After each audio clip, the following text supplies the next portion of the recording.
بسم الله الرحمن الرحيم. الحمد لله الذي خلق السماوات والأرض وجعل الظلمات والنور ثم الذين كفروا بربهم يعدلون. هو الذي خلقكم من طين ثم قضى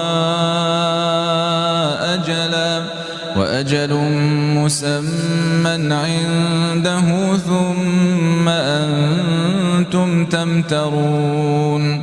وهو الله في السماوات وفي الأرض يعلم سركم وجهركم ويعلم ما تكسبون. وما تأتيهم من آية من